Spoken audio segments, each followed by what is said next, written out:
నమస్కారం. బహుశా ఇక్కడ కూర్చున్న పెద్దవాళ్ళందరూ కూడా నేను చాలా ముందు నుంచి పరిచయమే అనుకుంటాను. ఒకప్పుడు ఈ స్థలానికి నడుచుకుంటూ రావాలంటే కూడా ఎవరు ఒప్పుకునేది కాదు. మా అనుభవంగా చెప్తున్నాను. ఇక్కడ ఏంటి గుడి మీరు కట్టేది, అలాంటి సందర్భాలు కూడా వచ్చినాయి. చిన్నగా మేము కొత్తగా కట్టలేదు, చిన్నగా ఈ టేబుల్ అంతా వైశాల్యంలో ఒక రేణుగా ఎల్లమ్మ గుడి ఉండేది. దానికి తిరగడానికి కూడా లేకుండే, మనం ప్రదక్షిణాలు చేసడానికి కూడా లేకుండే. అలాంటప్పుడు మా వినయ పరిచయం అయ్యారు కాలనీకి. అయితే అలా అలా డెవలప్మెంట్ చేసుకుంటూ ఆ గుడి పూర్తయింది. అంతలోనే మీరు ఎవరు ఏమనుకోకుండా మా సురేందర్ గారు చాలా కృషి చేశారు ఈ గుడి స్థలాన్ని పొందడానికి. ఎవరైనా ఫీ కావచ్చు. ఆయన ద్వారా ఇంకా వేరే మెంబర్స్ చాలా మంది ఉన్నారు. మొట్టమొదటి పర్సన్ గా ఆయన రామచంద్ర సార్. నేను గౌరవంగా చెప్తాను.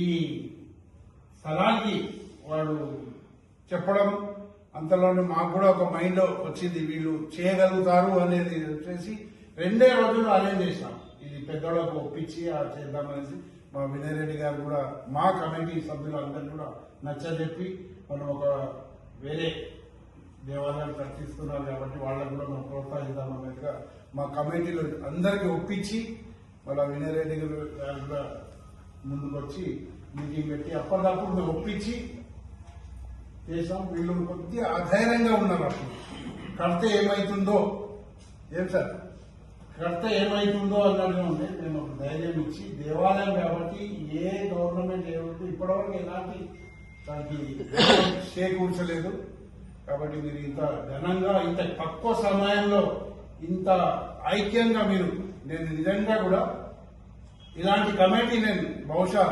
చూడలేదు. చాలా మీరు ఐక్యమత్యంగా మీరు ఫండ్స్ కూడా ఎలా అయినా వచ్చిందో అవి మాకు తెలియదు, అమ్మవారికే తెలుసు. ఆ ఫండ్ వచ్చి ఇంత మీరు కట్టినారంటే దాని గురించి మీ కమిటీ వాళ్ళకు కూడా చాలా ఎక్స్ప్రెస్ గా చెప్పాల్సింది. మరి మా వినయ్ రెడ్డి గారికి కూడా ఇంకో మనవి చేస్తున్నాను. హైదరాబాద్ ఎట్లా పోరాడి నేను ఎక్కువసేపు ఉండలేదు, నాకు జాబ్ కాబట్టి నా వంతు నేను ఎంతసేపు ఉండాల్సింది అంతసేపు ఉంది. నేను కూడా ఇక్కడ వచ్చి కొద్దిగా మార్కింగ్ అయ్యే వరకు ఉన్నాను. వారికి ఏం చెప్తున్నానంటే నెక్స్ట్ ఫ్యూచర్ లో ఈ రికార్డులో కూడా పేరు రావాలి. కనక పరమేశ్వరి దేవాలయం, ఇక్కడ రేణుక ఎల్లమ్మ దేవాలయం అనేది రికార్డులో కూడా రావాల్సింది అన్నట్టుగా ఆయన ప్రత్యేకంగా చెప్తున్నాను. ఈ ముందు నుంచే చెప్తున్నాను. రికార్డులో పేరు వచ్చేలాగా వీరి వంతు ఇది. మీరు కూడా సార్కి కొద్దిగా అప్పుడప్పుడు జ్ఞాపకం చేసుకుంటే ఆయన తప్పకుండా చేసే పని అది అవుతుంది కూడా. ఇంకా సంతోష విషయం ఏంటంటే హైడ్రా వచ్చి ఇంకా మనకు బలం ఇచ్చింది. హైడ్రా వస్తే భయపడ్డారు చాలా మంది. భయం కాదు, మనం క్లియర్ అయిపోయినాం. ఇంత స్థలం మనకు కేటాయించిండ్రు, ఇంత మనకు వచ్చింది అనేది. కొందరు అనుకున్నారు హైడ్రా వస్తే ఏమవుతారు అనేది. మాకు న్యూస్ వచ్చింది, హైడ్రా వచ్చి మనం క్లియర్ అయిపోయినాం. ఈ స్థలం మాది, మనది అన్నటువంటి. ఇంకా ఫ్యూచర్ లో కూడా ఇంతే కాదు, గవర్నమెంట్ యూజ్ చేస్తుంది కాబట్టి ఇంకా మనం ముందుకు పోయే మీరందరూ ఐక్యంగా ఉండి, అందులో ప్రత్యేకంగా వినయ్ రెడ్డి గారిని మనం తీసుకెళ్లి మనతో ఉంచి ఆయన హెల్ప్ తీసుకుంటే ఇంకా కూడా కావచ్చు.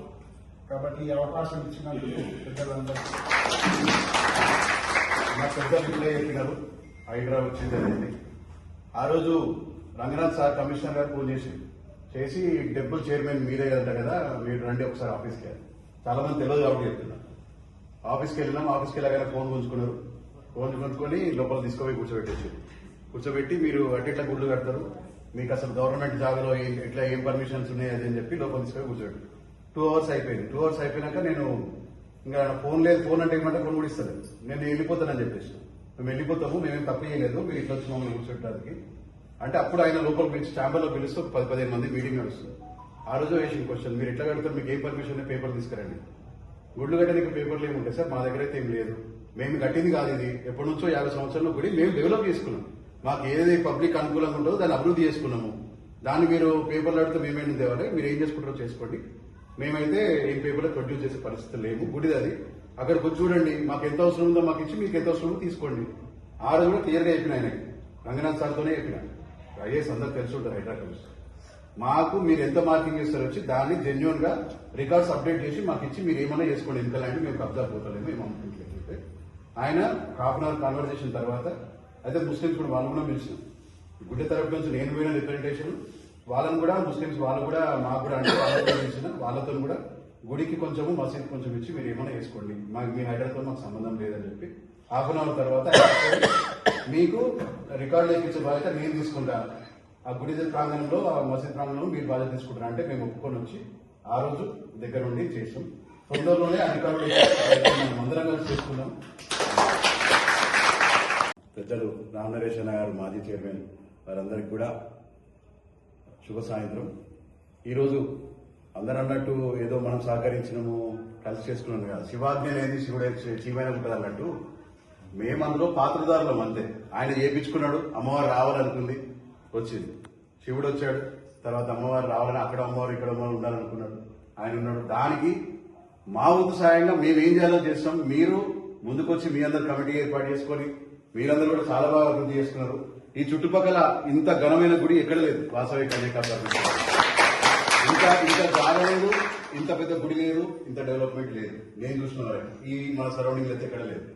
ఇలాంటిది ఎటువంటి మనస్పర్ధలు లేకుండా చిన్న చిన్న ఏమైనా ఉంటూ ఉండాలి. అందరం కూడా కలిసిమెలిసి ఇంకా అభివృద్ధి చేసుకుంటూ ఇంకా పై స్థాయికి ఈ గుడి అనేది బాగా మన రెండు గుడులు కూడా మన ఈ గుడి ఆ గుడి అని తేడా లేకుండా ఈ ప్రాంగణం అంతా కూడా ఇంకా అభివృద్ధి చెందాలి. ఇంకా చాలా ఫ్యూచర్ ఉంది వీటికి. ఇప్పుడు ఇదంతా కూడా గవర్నమెంట్ వాళ్ళంతా కూడా ఈ 10 ఎకరాలు దానికి ఇచ్చేస్తున్నారు డెవలప్మెంట్ కి. అప్పుడు ఇంకా ఇక్కడ అన్ని ఐడల్స్ బిల్డింగ్స్ రావచ్చు, ఇంకేదైనా రావచ్చు. అప్పుడున్నప్పుడు దీనికి ఉన్న విలువ చాలా గొప్పగా ఉంటుంది. అందుకే అందరం కూడా కలిసిమెలిసి ఉండి ఏదైనా చిన్న చిత్క ఉంటే పని చేసుకొని అందరం కూడా మంచిగా ఉండి ఇంకా అభివృద్ధి చేసుకోవాలని మనస్ఫూర్తిగా కోరుకుంటున్నాను. నాకు ఈ అవకాశం ఇచ్చిన ముందుగా భగవంతుడికి, తర్వాత మీ అందరి పెద్దల తరఫున థ్యాంక్ యూ.